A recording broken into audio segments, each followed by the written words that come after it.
Hey guys, this is Tashina from Logical Harmony, and today I'm going to be doing a Berry M haul. And I've been trying to find more brands that are available in the UK and Australia because I know we have a lot of readers and followers there, and I want to make sure that I'm getting stuff that is easily available for you guys too. And I know that Berry M is very easy to find in the UK. They're cruelty-free. They have tons of vegan options, so I made a giant order from them. I was actually really impressed because it showed up like maybe a week and a half after I ordered, and I was not expecting it to arrive that fast with international shipping, so I was very stoked about that. And I also really appreciated how easy to navigate their site is. So when you're on any of the product pages and you click ingredients, if it's vegan, there's actually a little vegan logo that appears, so it makes it super easy to find out what's vegan and what's not. Tons of their stuff is. I actually had to narrow down what I ordered. The first thing that I picked up was this Flawless Original Primer. It says it's for all skin types, that it's pore minimizing, smoothing, and mattifying. You guys know I'm a bit of a primer junkie, so I really wanted to try this one out. And because I was getting a primer, I had to get a foundation. That's kind of like my rule of thumb. If I'm going to try a foundation from a brand, I need to buy a primer. If I'm trying a primer, I need to buy a foundation. You just got to see how they go together. So this is the Flawless Matte Finish, which is an oil-free foundation, but it says it's a hydrating formula. So I'm really curious. I got the shade Beige. It was pretty difficult to try and figure out what shade I would be, so I have no idea if this is actually right or not. This is probably too dark. This is, not a good shade match. Okay, well, maybe I will use that for a contouring foundation. It's also kind of cool toned. We'll see. I'll give it a try and see if it'll work with my skin tone. I feel like it's kind of a strange shade for me, but we'll see. I'll see if I can work with it. I did find too that, kind of just going off how it was hard to shade match with the foundation, whenever I am shopping for products on a UK site, it seems like the descriptions of the colors are very different than they are here in the US, and I'm not really sure why that is, but this is definitely way darker than I was expecting. I did also pick up the Flawless Light Reflecting Concealer. Again, if I was going to try a primer and a foundation, may as well try a concealer. Oh, weird, it has a brush. I was expecting a doe foot applicator. So not all the products actually have the shade name on the packaging. This is shade 2, whatever that is. When I link to everything down below, I'll make sure to include the actual shades. Again, it applies with like a flat brush instead of a doe foot applicator like I was expecting. It's a light shade like I was expecting too, so this was a pretty good job color matching. I feel like that blends pretty well. I'm not sure how it is coverage-wise. I'll have to try it, but let me know if you guys want to see an update on it, maybe like a first impressions. Moving on to more face products, I got 2 different contour sets. So the first one, this is the Chisel Cheeks Contour Kit, which is a powder contour. And lately, I've recently discovered my love for powder contours again, so I had to get this one. And I was just intrigued because who doesn't love good contouring, you know? So I wanted to try that out. I'm gonna swatch these quickly. Oh, these shades actually, they look pretty good. I'm excited to try that. That middle one is a little warmer than I was expecting. I feel like it could actually work as a blush if you have a darker skin tone, but these feel really smooth, so I'm excited to try this one out. And I also got the Chisel Cheeks Contour Cream. So this was a duo of 2 different cream sticks. So I think that as far as the products went, this I think was the most expensive one that I bought. I thought their stuff was really affordably priced. So it's the 2 different cream sticks, which, to be totally real, look like plastic, but I'm going to swatch them because I want to see what the formula is like. That's very light. Okay, that's awesome. And then this one, it looks, yeah, this is really dark. Interesting. So that is the 2 different highlight sticks in this duo, Chisel Cheeks Contour Creams. So I'm curious to try these out. Again, if you want to see a video on any of this stuff, just leave a comment, let me know. I kind of had wanted to do a full face look with this, but I'm not sure about the foundation, so we'll see. But these feel really nice. It looks like they blend really well too. I've never used their stuff, so I don't know. Moving on to eye products, I got It's a Brow Thing, which is a brow powder. I got the shade Light because I just wasn't sure. I can't tell if mine arrived broken or not. Is it supposed to make that noise? So you open it up and it has like a little, I think it's a sponge tip applicator that you use to apply the powder. And that goes on very thick. I'm glad I got the light shade, even though I have dark brows. I don't like to use a super dark color with them, so I feel like the next color up might be actually too dark for what I like. I like it to look more like there's a shadow in there versus similar hair.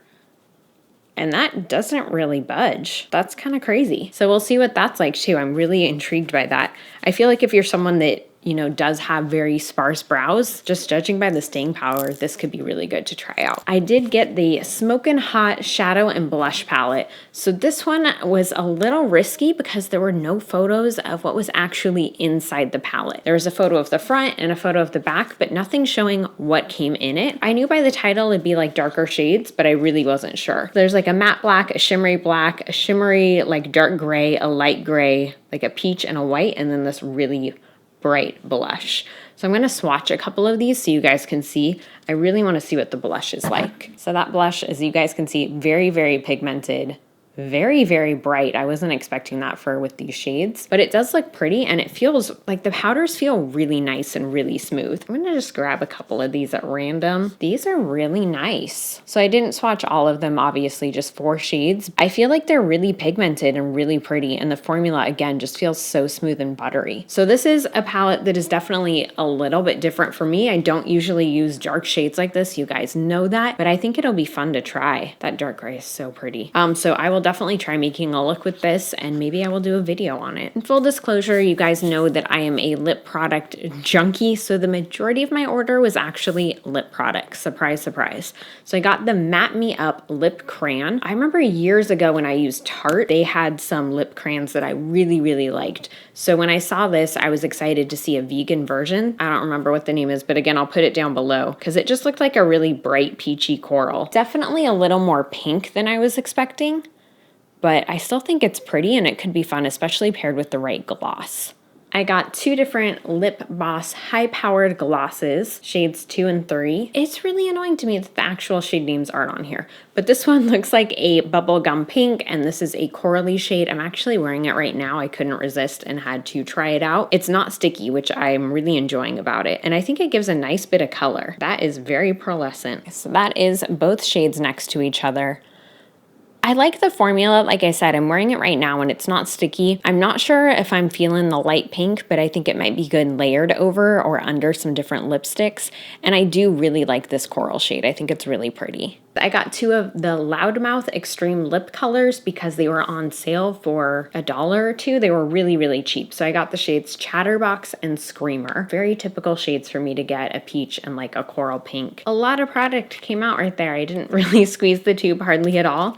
That is very pigmented. So those are Screamer and Chatterbox. Again, I barely squeezed the tube and that's how much product came out. So I will be using caution when I apply these. I will probably be using a brush, but I do think the colors are pretty and I think that there's a lot of pigment there, which is what the product claimed. So I'm excited to try these out. I got 3 different lipsticks. I don't remember what finishes these are, and it doesn't say on the packaging, so again, I will have that listed down below. I know I did get a few different finishes, and I was expecting the packaging to be different, so I would have an idea. Oh well, it is what it is. This one doesn't have the shade name anywhere. It's 172. It's like a nude shade, so let's swatch that one. So that is definitely a darker nude, but I think that one's really pretty, and I think that'd be really pretty with a lot of glosses too. This next one is Peachy Keen, just brighter than I thought it would be actually. I feel like that's more of like a bright pink versus a peach, but it's still a pretty color. It's just not quite exactly what I was expecting. But these feel like they go on really smoothly and really well. I heard really great things about their lipstick. That was one thing people told me to definitely pick up. This shade is called Nuditude, which is a pinky nude. Again, this is a lot more pink than I was expecting. That's okay, it's still pretty. It's just not exactly what I thought it would be. So I'm excited to try these. I do wish that the color shots online had been a little more accurate because I don't feel like those colors are what I was expecting. I think they're still pretty. They're just, I don't know if they're what I would have picked out if I'd been able to see the colors more accurately in person. And the last things that I got from Barry M were 2 different eyeliners. So a lot of people said to get this one, which was the Blink Black Waterproof Precision Eyeliner. Everyone on Twitter said this one was super, super good. So I definitely ordered it. You guys know I do love felt tips and brush tips. Oh dang, that's dark. That is pretty. And that went on really smoothly too. So I'm definitely excited to try this one out and see how it works. And the other one that I got is the Eye Define Waterproof Liquid Eyeliner. I will definitely put that waterproof to the test. And again, I like that this one is a felt tip as well. It's not a little brush. Sometimes in these containers, I have a hard time with the brush. Like, is that just me? It might just be me. Again, just a really dark shade. And this one is supposed to be glossy. And I just thought that might be fun to do something a little different by getting a glossy black. Let's see how those work smudge-wise. Not bad, not bad. So they smudged a little bit, but I was pressing pretty hard. And now removing them, they're pretty stubborn. I'm excited to try these out. You guys know I love my liners, and I've yet to find like my holy grail liquid liner. So that is everything that I ordered from Barry M. Once again, if you guys want to see a video on everything, if you want to see like a full face look with these products, leave a comment and let me know. And let me know what your favorite vegan product from Barry M is. Like, what should I order next? Leave a comment and let me know, and I will see you guys later.